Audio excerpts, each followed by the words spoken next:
दोस्तों नमस्कार। दोस्तों आज का विषय है कि उत्तर प्रदेश में जो न्यायालय कार्यरत हैं, काम कर रहे हैं, चाहे वो जिला जज का न्यायालय हो, चाहे किसी अपर जिला जज का न्यायालय हो, या कोई लोअर कोर्ट में सीएमएम का न्यायालय हो, सीजेएम का न्यायालय हो, या किसी जेएम का न्यायालय हो, या कोई सत्र न्यायालय हो, या कोई स्पेशल कोर्ट हो, चाहे वो विद्युत कोर्ट हो, चाहे वो डकैती हो, गैंगस्टर हो, एनडीपीएस हो, या और कोई भी विशेष न्यायालय हो, पाक्सो हो। तो ऐसे न्यायालय किस तरह काम करेंगे, उनकी जो प्रक्रिया है न्यायालय चलने की, छुट्टियां होने की, लोगों की हाजिरी की, किस तरह से उनके एप्लीकेशन आएंगे, किस तरीके से डाक से कोई आप एप्लीकेशन भेजते हैं तो कैसे डिस्पोजल होगा, उसमें जो मुकदमे कंप्लीट हो जाएंगे, जज साहब किस दिन कितने बजे बैठेंगे, कैसे प्रक्रिया होगी, तो इनका किस तरह से क्लासिफिकेशन होता है, कैसे इनके नियम बनते हैं। दोस्तों उत्तर प्रदेश में या किसी भी राज्य में वहां के उच्च न्यायालय द्वारा कुछ नियम बनाए जाते हैं, जो नियम वहां उस पूरे राज्य की जो सिविल कोर्ट्स हैं और क्रिमिनल कोर्ट्स हैं उन पर फॉलो होते हैं। उन नियमों से इतर कोई न्यायालय कोई काम नहीं करता है, और कर रहा है और आप जागरूक हैं, आपको जानकारी है कि ऐसा होना चाहिए, तो आप उस न्यायालय के पीठासीन अधिकारी को उन रूल्स का हवाला देते हुए अपनी बात कहें या प्रार्थना पत्र दें। मुझे लगता है कि वो पीठासीन अधिकारी, चूंकि उनको जानकारी होती है, तत्काल आपके बताए हुए जो आप नियम का हवाला देंगे उस नियम के आधार पर काम करेंगे। दोस्तों आज मैं जनरल रूल्स सिविल और जनरल रूल्स क्रिमिनल जो न्यायालय की प्रक्रिया के संबंध में है, न्यायालय के टाइम टेबल और वो किस तरह काम करेंगे उसके बारे में चर्चा करता हूं। दोस्तों एक ही बुक है सामान्य नियम दांडिक 1977, इसको मैं दिखा देता हूं आप लोगों को। ये है तो सामान्य नियम दांडिक 1977 में इलाहाबाद उच्च न्यायालय द्वारा बनाए गए हैं, जो संपूर्ण उत्तर प्रदेश में जो भी क्रिमिनल कोर्ट्स हैं, चाहे वो एसडीएम की कोर्ट हो जहां पर सीआरपीसी की कुछ धाराओं में सुनवाई होती है, और चाहे वो जेएम का न्यायालय हो, सीजेएम हो, या डिस्ट्रिक्ट जज का न्यायालय हो माने सेशन कोर्ट हो, उन सभी कोर्ट्स के काम करने का जो प्रोसीजर है, जो तरीका है, वो इसमें बताया गया है। दोस्तों इसमें कई चीजें हैं, जैसे इसमें सबसे पहले चर्चा है कि न्यायालय किस तरीके से आदेशिकाओं का रजिस्टर बनाएगा। आदेशिका माने होता है प्रोसेस, समन का रजिस्टर, और विचारण के संबंध में क्या क्या प्रावधान होंगे, जैसे सेना न्यायालय सैन्य विधि के अंतर्गत जो मामले हैं उनका क्या होगा, ऐसे व्यक्तियों का कैसे विचारण किया जाएगा, प्रतिरक्षा के जो साक्षी हैं उनका कैसे उल्लेख किया जाएगा, वरिष्ठ पुलिस अधीक्षक और पुलिस उपाधीक्षक को पुलिस वालों की जो त्रुटियां होंगी, जैसे कोई इन्वेस्टिगेशन होता है, उस इन्वेस्टिगेशन में पुलिस के लोग कमियां करते हैं, तो अगर उनकी कोई कमी न्यायालय में पाई जाएगी तो उसकी सूचना उस जिले के जहां वो तैनात हैं, उस समय तैनात थे जब उन्होंने इन्वेस्टिगेशन किया था, तो उनके एसपी को या एसएसपी को भेजी जाएगी कि इनके खिलाफ कोई प्रतिकूल कार्यवाही कर दी जाए।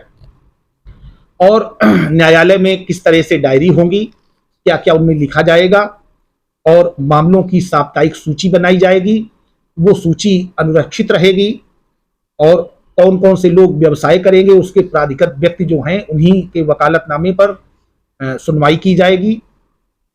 न्यायालय की भाषा क्या होगी। दोस्तों ये बहुत महत्वपूर्ण विषय है। जैसे अपने उत्तर प्रदेश में जो न्यायालय की भाषा है वो हिंदी है। उच्च न्यायालय के अलावा जितने भी न्यायालय हैं उनकी भाषा जो है वो हिंदी है। आपको प्लीडिंग्स जो करनी है हिंदी में करनी है, आप चाहें तो अंग्रेजी में कर सकते हैं। आपके विरोधी पक्षकार ने अगर इस पर ऐतराज किया, ये कहा कि मुझे हिंदी में प्रोसीडिंग चाहिए, हिंदी में आपकी प्लीडिंग्स चाहिए, माने प्लीडिंग्स का मतलब है जो बातें आप लिख करके दे रहे हैं वो अगर आपने अंग्रेजी में दी हैं, तो आपके विरोधी पक्षकार ने अगर इस पे ऐतराज किया है तो आपको हिंदी में ट्रांसलेशन करके दाखिल करना पड़ेगा और हिंदी में उनको प्रतियां उपलब्ध करानी होंगी। तो दोस्तों अपने यहाँ माननीय उच्च न्यायालय इलाहाबाद की जो भाषा है वो तो अंग्रेजी है, लेकिन उससे संबद्ध जितने न्यायालय हैं पूरे उत्तर प्रदेश में उनकी सबकी भाषा हिंदी है। तो जो भी प्लीडिंग्स होंगी वो हिंदी में होंगी, और हिंदी के अलावा अगर किसी भाषा में होती हैं तो आप एक प्रार्थना पत्र दीजिए कि ये भाषा मैं नहीं समझता हूं और जर्नल रूल्स क्रिमिनल की के नियम 7 में भाषा का विवरण है। विरोधी पक्षकार को निर्देशित किया जाए कि वो हमें हिंदी में जो अपनी प्लीडिंग सुमन दी है उसका ट्रांसलेट करके उसकी कॉपी मुझे उपलब्ध करावें। तो न्यायालय उसमें जरूर उनको निर्देशित करेगा और आपको हिंदी में कॉपी मिलेगी। इसी प्रकार से सरकारी सेवकों को कैसे समन दिए जाएंगे, सरकारी सेवकों की कैसे गिरफ्तारी होगी, ये बातें सब जर्नल रूल्स क्रिमिनल में एक एक पैरा वाइज दी हुई हैं, नियम बने हुए हैं। इसके अलावा संसद और विधानमंडल के जो सदस्य हैं उनको किस तरीके से समन किया जाएगा, आदेशिका फीस कैसे ली जाएगी। दोस्तों, जब भी किसी व्यक्ति को ऐसे मामलों में जो परिवार पर संस्थित हुए हैं, माने स्टेट केस नहीं है, पुलिस द्वारा नहीं लाए गए हैं, अगर समन किया जाता है या बेलेबल वारंट किया जाता है या नॉन बेलेबल वारंट किया जाता है या कोई कुर्की की घोषणा की जाती है, तो उस पर प्रोसेस फीस दी जाती है उस पक्षकार द्वारा जिसने आवेदन किया है, माने जो वादी मुकदमा है या परिवादी है। तो परिवादी द्वारा जब तक प्रोसेस फीस नहीं जमा की जाएगी तब तक ऐसी आदेशिकाओं का एग्जीक्यूशन नहीं होगा, जारी ही नहीं होंगी। तो दोस्तों, ये नियम 17 में है।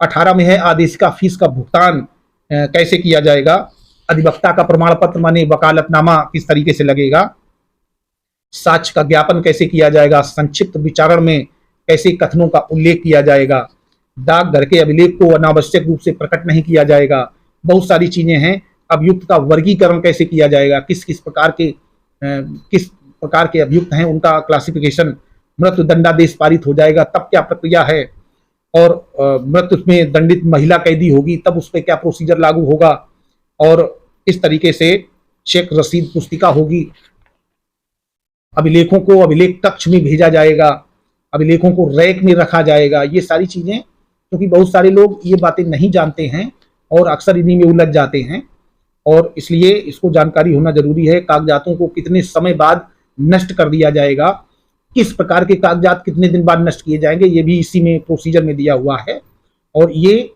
नियम उच्च न्यायालय द्वारा सभी राज्यों में बनाए जाते हैं। अब देखते हैं आपका कोई डॉक्यूमेंट है जो आप वापस लेना चाहते हैं, उसको किस तरीके से आप वापस लेंगे, उसकी क्या प्रक्रिया है, और मजिस्ट्रेटों के न्यायालयों के लिए कितने रजिस्टर होंगे, वो रजिस्टर किस तरीके से रखे जाएंगे, सत्र न्यायालय का कौन सा रजिस्टर होगा, साक्षियों का एक रजिस्टर होगा। तो ये सारी चीजें जनरल रूल्स क्रिमिनल में है। ये 1977 में बना था। अब दोस्तों 1957 में बना है जनरल रूल्स सिविल, माने सामान्य नियमावली सिविल। इसमें जितने भी सिविल कोर्ट उत्तर प्रदेश में हैं, चाहे वो सिविल जज जूनियर डिवीजन का न्यायालय हो, चाहे सीनियर डिवीजन का न्यायालय हो, चाहे वो जिला जज का न्यायालय हो या किसी अपर जिला जज का न्यायालय हो, चाहे वो और भी कंज्यूमर फोरम हो, फैमिली कोर्ट हो, जो सीपीसी से गवर्न हो रहे हैं, उन पे जनरल रूल सिविल लागू होता है। तो दोस्तों इसमें भी यही पूरी प्रक्रियाएं दी हुई, इसके नियम बनाए गए हैं कि अवकाश के दिनों में कैसे कार्य होगा, कौन कौन से दस्तावेज पीठासीन अधिकारी अपने आवास पर या घर ले जा सकता है, जो वहां के बाबू हैं या कोर्ट के कर्मचारी हैं उनको कोई भी दस्तावेज अपने घर ले जाने की कोई छूट नहीं दी गई है, नियम नहीं बनाया गया है। अगर वो ले जाते हैं तो दोषी हो जाएंगे।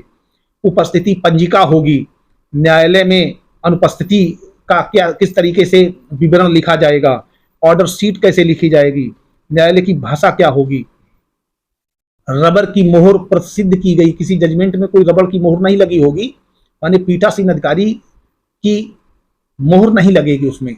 तो ये सब चीजें, ये नियम 18 है। वाचक की एक डायरी होगी, क्षेत्राधिकार की सारणी होगी, न्यायालय का क्षेत्राधिकार और बैठने का स्थान दिया होगा, ये सब इसके नियम बनाए गए हैं। और सहवादकर्ता के रूप में कार्य करने के लिए विवरण है, जिला शासकीय अधिवक्ता और अन्य शासकीय अधिवक्ता का जो अधिकार है वो दिया है। नियम 23 में विधि परामर्शी का अधिकार दिया है।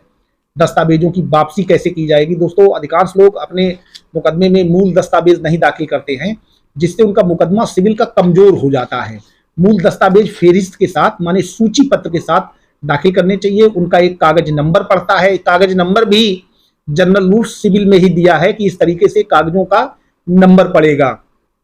पूरी फाइल में, सिविल की फाइल में शुरू में ही एक इंडेक्स लगाई जाती है और हर कागज का एक नंबर होता है।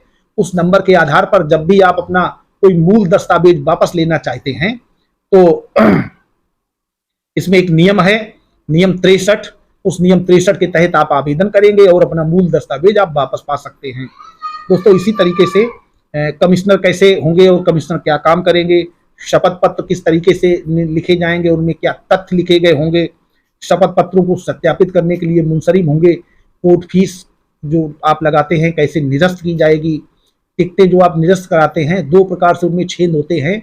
एक छेद कर दिया जाता है जैसे ही आप दाखिल करते हैं, और दूसरा छेद तब किया जाता है जब मुकदमा डिस्पोजल हो जाता है, माने निर्णीत हो जाता है और रिकॉर्ड रूम में उसको रिकॉर्ड के लिए रख दिया जाता है, तब उन टिकटों में द्वितीय छेद किया जाता है, उसका भी नियम है। और साक्षीगणों के समन पर गैर तामीली में पक्षकार की त्रुटि, तो सारी चीजों के नियम दिए हुए हैं दोस्तों। अगर आपको इन नियमों की जानकारी करनी है तो ये किताबें खरीद लें, या बिना इन नियमों को जाने कोर्ट की प्रोसीडिंग आप ठीक ढंग से नहीं समझ सकते हैं। बहुत अच्छे नियम हैं और इन नियमों के आधार पर अच्छी कार्रवाई होती है। जिन लोगों को ये डाउट है, जानकारी नहीं है कि न्यायालय किस तरीके से काम करता है, तो दोस्तों आप इन बुक्स के माध्यम से अपना अच्छा ज्ञान मेंटेन कर लें, ताकि न्यायालय में आपको जानकारी हो जाए कि किस तरीके से कौन सा काम होता है, और अपने मामले में आप अच्छे से अच्छा प्रदर्शन करें। और मुझे जो अच्छा लगा मैंने बताया दोस्तों, आप लोगों के लिए बहुत अच्छा वीडियो है। अगर आपको जानकारी अच्छी लगती है तो हमारे चैनल को सब्सक्राइब करें और वीडियो को लाइक करें और अपने दोस्तों को अधिक से अधिक शेयर करें। नमस्कार।